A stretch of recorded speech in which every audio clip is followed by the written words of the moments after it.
구약성경 386쪽 사사기 14장 5절로 9절 말씀 제가 받들어 읽겠습니다.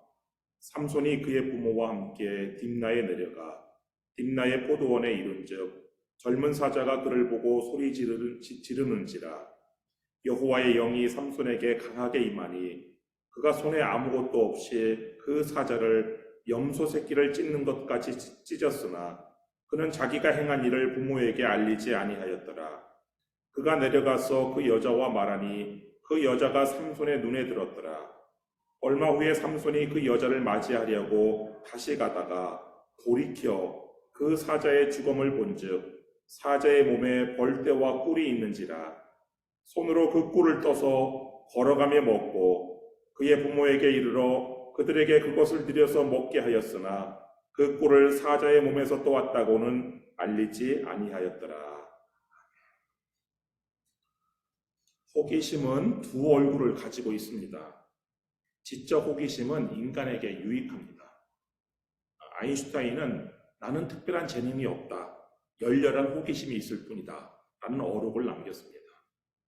아인슈타인의 지적 호기심으로 상대성 이론이 나왔죠. 그러나 지적 호기심이 아닌 잘못된 호기심은 우리를 망칠 때가 많습니다. 호기심으로 손댄 술과 마약이 인생을 망칩니다. 호기심으로 시작한 도박과 향락이 가정을 파괴합니다. 삼손도 호기심 때문에 사명을 망칩니다. 여러분, 삼손이 얼마나 기대되는 사사였습니까? 삼손은 기묘자 예수님께서 친히 수태고지를 한 유일한 인물이에요. 삼손의 어머니는요, 부정한 음식은 술은 물론이고 부정한 음식은 입에 또 대지 않는 등 삼손에게 최고의 태교를 했어요.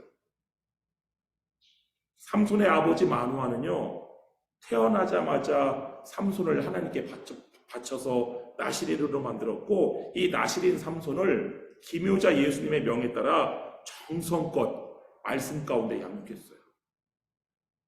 하나님께서는요, 이 자라나는 삼손에게 복을 주셨어요. 거기 사사기 13장 24절 한번 보세요. 사사기 13장 24절 말씀 보시면 그 여인이 아들을 낳음에 그의 이름을 삼손이라 하니라. 그 아이가 자라매 여호와께서 그에게 복을 주시더니 하나님께서 주시는 복을 받으면서 이 삼손이 자랐어요. 장성한 삼손은요, 성령도 받았어요. 그 25절 말씀 보시면 소라와 에스다올 사이 마하네단에서 여호와의 영이 성령이 그를 움직이기 시작하셨더라.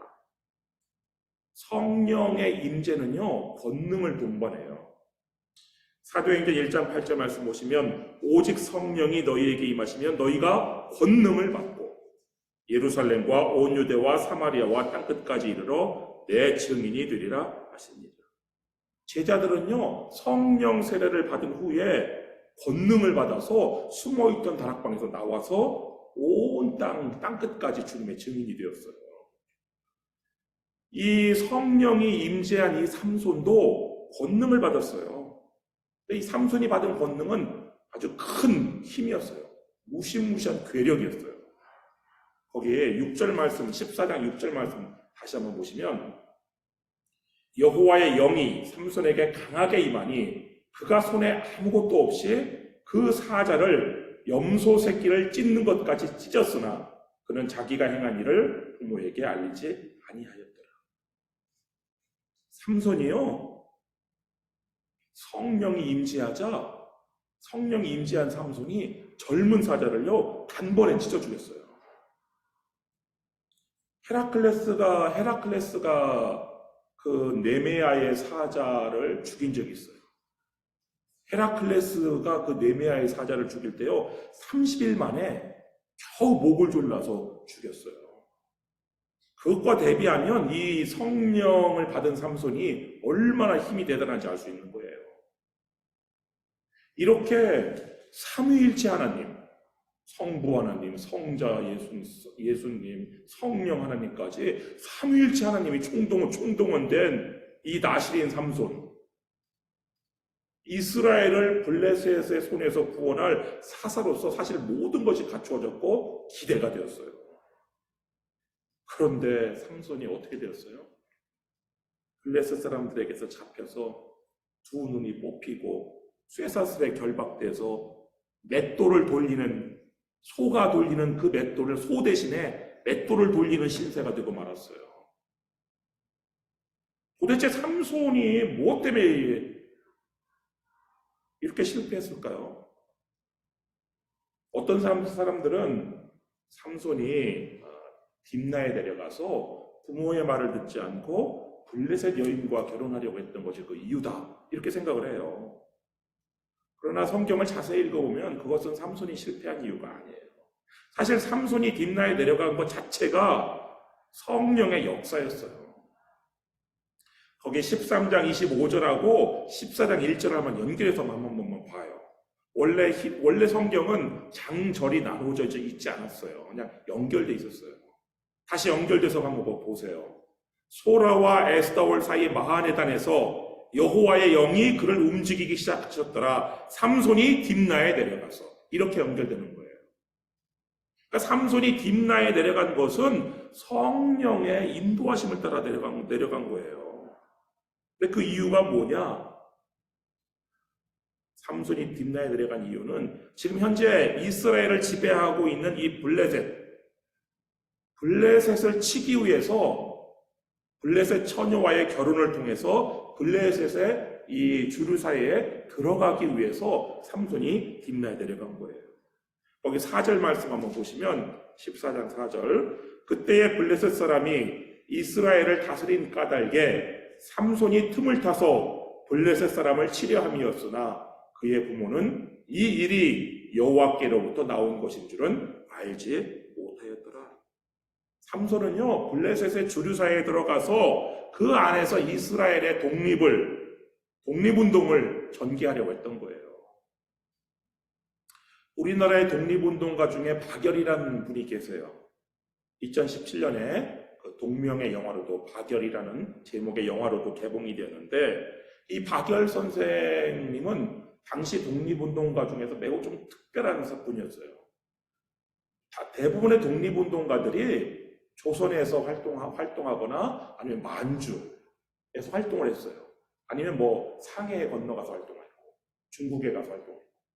그런데 이 박일이라는 분은 독립운동을 위해서 일본의 심장부인 동경으로 건너갔어요. 거기 가서 일본 여자랑 결혼을 해요. 그래서 그 박열 선생의 그 부인 가네코 후미코와 함께 이 일본 천황을 암살하려는 그런 계획을 세워서 시도를 해요. 물론 미수로 그치지만, 그리고 그 후에 일어나는 여러 사건들이 있었지만, 그런 모든 것들을 통해서 이 박열은 일본 여자와의 결혼을 통해서 그 일본 신장과 한가운데서 독립운동을, 조선의 자주 독립을 외쳤단 말이에요. 이 박열 선생과 같이 이 삼손도 이스라엘을 다스리는 이 블레셋을 치기 위해서는 블레셋 여자와의 결혼을 통해서 블레셋 안으로 들어가야 된다고 판단을 했고, 그 판단은 하나님으로부터 나오는 것이에요. 그래서 이 딥나에 내려간 삼손이 블레셋 처녀 중에서 한 사람을 점찍어요. 여기 1절 다시 보시면, 삼손이 딥나에 내려가서 거기서 블레셋 사람의 딸들 중에서 한 여자를 보고, 이 삼손이 점찍은 여자는요, 미모가 아주 뛰어난 여자가 아니에요. 그렇다고 해서 평범한 사람도 아닐 수도 있지만, 삼손이 미모 때문에 이 여자를 점찍은 게 아니에요. 나중에 보면은 미모로 따지면 이 여자의 동생이 더 아름다웠어요. 삼손은 또 이 점찍은 여자랑 한마디 말도 나누지 않은 상태였어요. 삼손이 대화를 나눈 것은 그 훗날이에요. 7절에 가서야 이 여자와 대화를 나눠요. 7절 말씀 보시면, 그가 내려가서 그 여자와 말하니 그 여자가 삼손의 눈에 들었더라.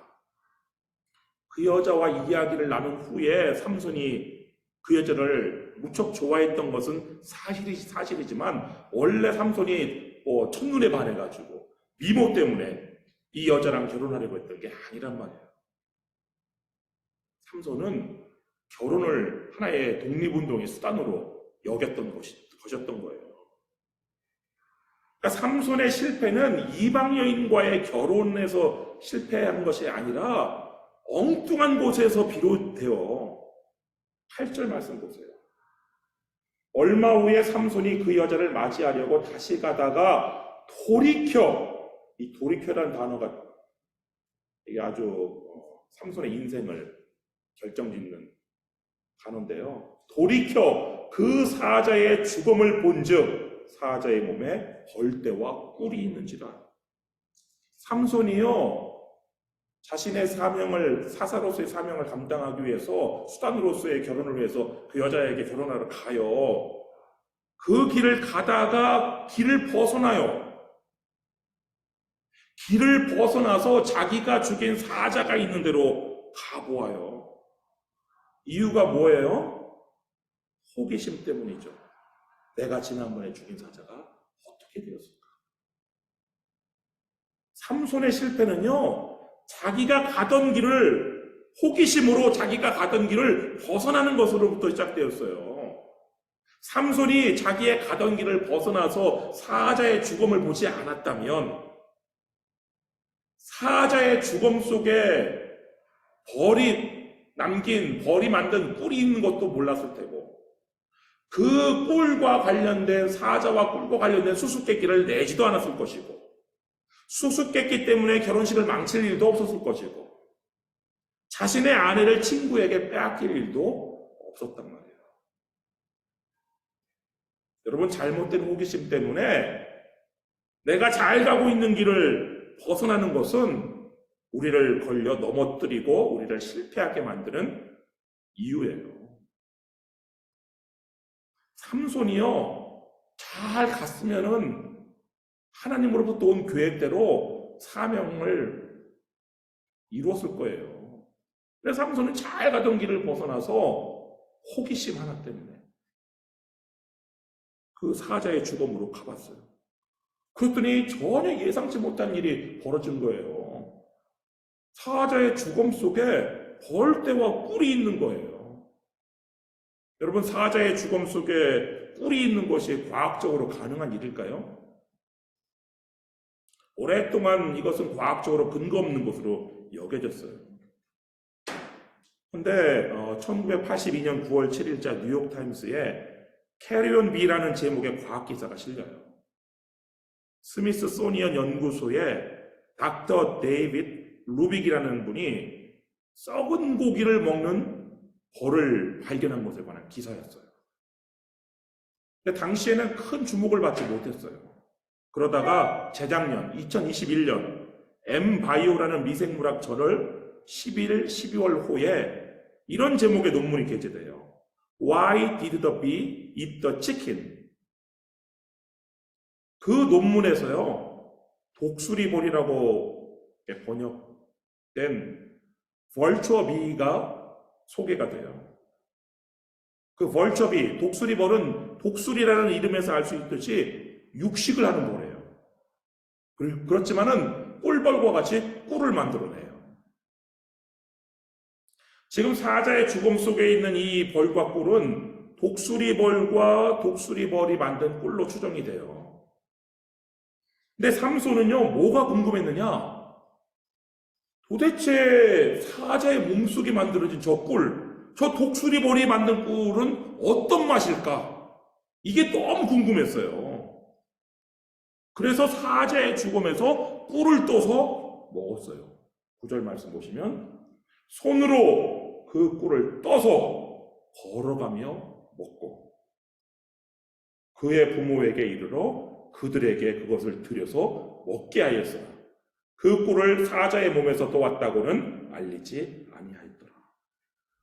꿀을 떠서 먹어보니까 꿀맛이 너무 좋은 거예요. 얼마나 좋은지 걸어가며 먹었어요. 원래 이스라엘 사람들은 걸어가면서 먹지 않아요. 그런데 꿀맛이 얼마나 좋은지 걸어가면서 먹고 길을 가면서도 먹고 다시 집에 돌아가는 길에 꼭 거기 들러서 또 꿀을 떠가지고 부모님께도 드렸어요. 그런데 부모님께는 이것이 사자의 죽음에서 떠온 꿀이라는 말을 하지 않았어요. 문제는 삼손이 그 꿀맛이 어떤지 호기심 때문에 그 꿀을 뜨기 위해서 하나님의 백성이 지켜야 될 규례를 어긴 것이에요. 이스라엘 백성들은요, 동물의 죽음을 만져서는 안 돼요. 레위기 11장 8절 말씀 보시면 너희는 이러한 고기를 먹지 말고 그 죽음도 만지지 말라. 이것들은 너희에게 부정하니라. 근데 삼손은요, 꿀을 뜨기 위해서, 꿀맛이 어떤지 보기 위해서 사자의 죽음을 만졌단 말이에요. 뿐만 아니라 삼손은 나시린의 법도 어겼어요. 나시린은요, 술은 물론이고 어떤 부정한 것도 먹지 말아야 돼요. 꿀 자체는 부정한 것이 아니죠. 그렇지만 지금 문제는 사자의 죽음 속에 있기 때문에 그 사자의 죽음 속에 있는 꿀은 부정한 꿀이란 말이에요.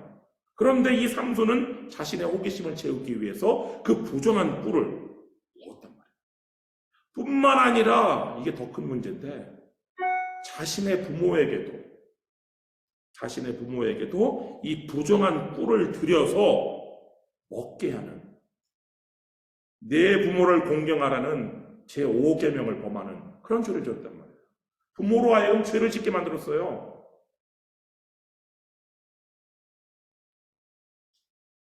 여러분, 삼손이 실패한 이유가요, 무슨 우상 숭배 같은 그런 큰 죄를 지어서 실패한 게 아니에요. 호기심으로 자신이 가야 하는 사명의 길을, 자신이 가는 길을 벗어났고, 호기심으로 나시린으로서 하지 말아야 될 일을 했기 때문에 삼손이 실패한 거란 말이에요. 여러분의 호기심을 충족하려는 것을 조심하세요. 여러분이 지금 가는 길을 벗어나게 하는 호기심이라면 그 호기심은 여러분에게 화를 불러와요. 더구나 호기심을 충족하기 위해서 하나님의 말씀을 범하고 죄를 지어야 된다. 그렇다면 그 호기심은 여러분을 파국으로 이끌 거예요. 여러분, 잘못된 호기심과 지나친 호기심을 조심하시고 여러분의 길을 계속 잘 달려가시기를 주님의 이름으로 축원합니다. 기도하겠습니다.